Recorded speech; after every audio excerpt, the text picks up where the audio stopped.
बिहार को नया चिराग मिल गया है। एनडीए जिसको लेकर बेहद उत्साहित है और चिराग पासवान हाजीपुर से टिकट पाने के बाद अपनी पार्टी से हमारे साथ लाइव मौजूद हैं।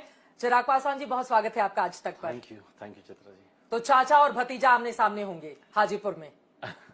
मुझे नहीं पता, ये फैसला उन्हीं को ही लेना है कि वो सामने से आते हैं। मुझे बस इतना पता है, और क्योंकि अभी थोड़ी देर पहले हम लोग की पार्लियामेंट्री बोर्ड की बैठक भी हुई है, तो उसमें भी औपचारिक मोहर पार्टी की तरफ से भी लग गई है कि हाजीपुर से मैं ही चुनाव लड़ूंगा। तो मुझे बस इतना पता है कि एनडीए का प्रत्याशी मैं होऊंगा हाजीपुर से।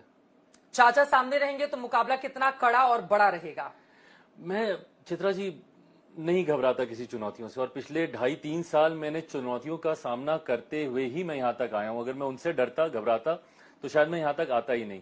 तो एक और चुनौती के तौर पर एकदम स्वागत करूंगा।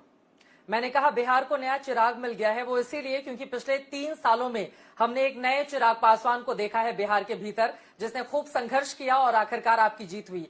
तो नरेंद्र मोदी का हनुमान बनने की वजह से ये जीत हासिल हुई है। पारस जी की चमक आपने फीकी कर दी। मेरा रिश्ता मेरे प्रधानमंत्री से, मुझे लगता है शायद मैं कभी जिंदगी भर मैं उसको कभी शब्दों में या भावनाओं में मैं उसको व्यक्त ही नहीं कर पाऊंगा। और मुझे नहीं लगता कि शायद प्रधानमंत्री जी भी कभी इससे ज्यादा एक्सप्रेस कर पाएंगे। मैंने मेरे प्रधानमंत्री को जिस आत्मीयता से